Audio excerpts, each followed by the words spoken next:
Congress party नए लोगों को, नए आइडियाज़ को हर्डल करती है। मैंने कांग्रेस पार्टी ज्वाइन करी जब उनके 42 सांसद थे, पर मैंने सोचा देश की सबसे पुरानी पार्टी में नए लोगों की, नए आइडियाज़ की, एस्पिरेशनल इंडिया के लोग के महत्वाकांक्षा को समझने की ताकत होगी। तो मैं आपको उदाहरण देता हूँ। कांग्रेस पार्टी का मैनिफेस्टो पिछले 30 साल से एक ही आदमी बना रहा है। अगर उस आदमी के आइडिया में दम होता तो कांग्रेस पार्टी 42 और 52 पे थोड़ी आती। कांग्रेस पार्टी, जब मैं कॉलेज में पढ़ता था, जब भी वही आदमी कांग्रेस पार्टी का प्रवक्ता के रूप में टीवी पर डिफेंड करता था, आज भी वो कम्युनिकेशन का प्रभारी बना हुआ, वो पीए है। भूतपूर्व केंद्रीय मंत्रियों के पीए आज कांग्रेस चला रहे हैं, जिन्होंने कभी क्लास के मॉनिटर का चुनाव नहीं लड़ा है। क्लास के मॉनिटर का चुनाव कैसे लड़ते हैं उन पीएस को नहीं पता है। जो टिकट दे रहे हैं कांग्रेस पार्टी की ओर से लोकसभा के, उनको अगर आप पूछो कि उत्तर प्रदेश और बिहार के अलग राज्य हैं तो कंफ्यूज हो जाएंगे वो। अगर आप उनको बोलो कि जालोर सिरोही कहाँ है तो वो कहेंगे कि शायद मध्य प्रदेश छत्तीसगढ़ में होगा। ये उनका ज्ञान है, ये कांग्रेस पार्टी चला रहे हैं। तो कांग्रेस पार्टी का ग्राउंड कनेक्ट टूट चुका है। कार्यकर्ताओं के जो इश्यूज हैं कांग्रेस पार्टी नहीं समझ पा रही है। मतदाताओं के जो इश्यूज है कांग्रेस पार्टी नहीं समझ पा रही है। और 3 कारण तो मैंने बताया। मैं सुबह शाम वेल्थ क्रिएटर्स को गाली नहीं दे सकता, मेरे में उतनी ताकत नहीं है। मैं सनातन के विरोध के नारे नहीं लगा सकता, और मैं भगवान राम की प्राण प्रतिष्ठा में नहीं जाने वाले पापियों के साथ एक क्षण भी। Welcome back to my channel. ये थे गौरव बल्लभ। गौरव बल्लभ आपको पता है कि ये कांग्रेस के प्रवक्ता भी रह चुके, कांग्रेस पार्टी से नेता थे। और पिछले साल इनको झारखंड से उनको लोकसभा सीट मिली थी रघुवीर दास के अपोजिट, जो कि हार गए थे। खैर, ये उनका पास्ट था। अब प्रेजेंट में वो बीजेपी में आ गए हैं, और बीजेपी में जैसे आए हैं तो उन्होंने बहुत बड़ी बड़ी बातें की। अभी पिछले कुछ दिन पहले उन्होंने भी बोला कि कांग्रेस सनातन विरोधी पार्टी और वैसे, लेकिन अब भी जो वो बोल रहे हैं बहुत इंटरेस्टिंग बोल रहे हैं। उन्होंने सनातन विरोधी पार्टी बोली थी, ये तो कांग्रेस है क्योंकि उसके काम से पता चलता है।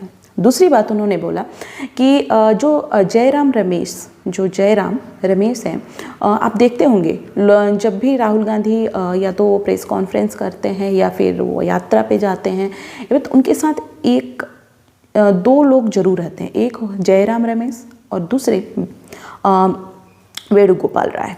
ठीक है, तो ये 2 लोग जरूर रहते हैं। उनमें से जयराम की मैं बात करने जा रही हूँ। तो जयराम रमेश जो कि काफ़ी सीनियर हैं, और लेकिन उन्होंने ये बोला कि कांग्रेस को चलाने में, वो कांग्रेस का मैनिफेस्टो देखिए, कांग्रेस को जिस तरीके से उसका क्या आगे करना है वो सारी चीज़ें देखिए।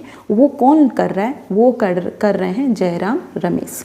अब जयराम रमेश जो, उन्होंने एक बहुत बड़ी बात की है कि जयराम रमेश जो आज तक एक क्लास मॉनिटर का चुनाव नहीं लड़ा, वो कांग्रेस को चला रहे हैं। तो ये बहुत सोचने वाली बात है, नोट डाउन कीजिए, बहुत सोचने वाली बात है।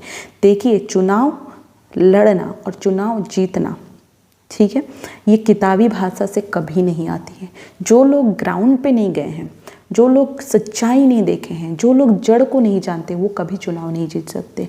ये ध्यान रखिएगा। इसीलिए एक नेता बनने के लिए, एक नेता होने के लिए आपका एजुकेशन से ज़्यादा आपकी सोच निर्भर करती है। आपका जो ज़मीन से कितना जुड़े हुए हैं, लोगों को कितना जानते हैं, गांव के लोगों को कितना जानते हैं, वहाँ के रहन सहन को कितना जानते हैं, ये जब तक आप सच्चाई के साथ नहीं जुड़ेंगे तब तक आप एक नेता नहीं बन सकते। और आपको लग रहा है कि आप पार्टी चला रहे हैं, पार्टी चला सकते, ये तो बिल्कुल भी पॉसिबल नहीं है। तो यही बोले कि ये जयराम रमेश जो एक क्लास मॉनिटर का चुनाव नहीं लड़े, वो कांग्रेस को हैंडल कर रहे हैं।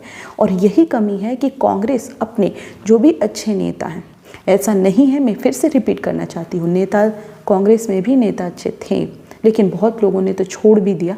और अभी भी कुछ लोग हैं जिनका काफ़ी दूरदर्शी हैं, काफ़ी अच्छा सोच रखते हैं, लोगों कैसा विकास होना चाहिए लोगों को समझते हैं, ऐसे नेता हैं। लेकिन उनको क्या किया जा रहा है? साइडलाइन किया जा रहा है। और इसी वजह से कांग्रेस का हाल ये है। आप सोच रहे हो कि 2 लोग, जो जयराम रमेश और वेणुगोपाल राय को, ये 2 लोगों को ले करके आप कांग्रेस को आगे बढ़ा सकते हैं तो बिल्कुल भी ये पॉसिबल नहीं है। आप जब तक देखिएगा, जिसको अभी तक अपना लैंग्वेज बोलने नहीं आता है, पहली बात आप दूसरे से कनेक्ट कैसे करेंगे? आपको चुनाव जीतना है तो सबसे पहले आपको एक दूसरे से, जनता से जुड़ना होगा। जनता से ऐसा नहीं जुड़ना होगा कि एक यात्रा पे निकल गए और 2-4 लोग आपको मिल गए, उसमें से आधा कार्यकर्ता हो गए और इससे आप चुनाव जीत जाएंगे। बिल्कुल नहीं। आपको चुनाव जीतना है तो आपको जो वहाँ के हर एक क्षेत्र में जो अच्छे लोग हैं उनको इकट्ठा करना होगा, उनके तब आप चुनाव जीत सकते हैं। आप प्रेस कॉन्फ्रेंस करके माइक लगा के भाषण देने से या 2 लोगों को 3 लोगों को उनकी डिग्री देख करके बैठाने से चुनाव कभी नहीं जीत सकते, ये ध्यान रखिएगा। तो इन्होंने बहुत अच्छी बात बोली कि कांग्रेस का जो हाल है आज, जिस तरीके से ये निर्णय, जो तीनों जो लोग हैं वो पूरी वामपंथी हैं, जो पूरी तरीके से अपनी सोच दिखाते हैं, इन्हीं की सोच और इनकी सोच, मंदिर में नहीं गए, हमारे राम मंदिर के प्राण प्रतिष्ठा में नहीं गए, ऐसी गलतियां करना, और इस वजह से आज कांग्रेस का ये हाल है। तो राहुल गांधी को और कांग्रेस को सोचना होगा कि क्या आपको ऐसे लोगों से जुड़ के रहना है जिसका कोई एक्सपीरियंस नहीं है, या फिर वो लोगों से वो जानते ही नहीं हैं। आप स्पेशली आप उत्तर भारत में देख लें, उत्तर भारत के लोगों के बारे में इनको पता नहीं है। तो ऐसे लोग जिनको कुछ भी पता नहीं है, आप ऐसे लोगों से पार्टी चलाएंगे या फिर ऐसे लोगों को इकट्ठा करेंगे जो सच में उसको नॉलेज है, जो सच में ग्राउंड की बातें जानता है, जो सच में लोगों से जुड़कर उसे पता है कि देश में क्या हो सकता है, लोगों की सोच क्या है। और यही हाल है कि कांग्रेस की आज ये स्थिति है, क्योंकि ये लोगों को, अच्छे लोगों को छोड़ करके ऐसे लोगों के साथ है जिसको कोई एक्सपीरियंस नहीं है। आपका क्या मानना है इस वीडियो पे, इस राय पे कि कांग्रेस का पतन का कारण क्या है? Thank you so much. मिलते हैं नेक्स्ट वीडियो में। प्लीज़ मुझे कमेंट जरूर करें।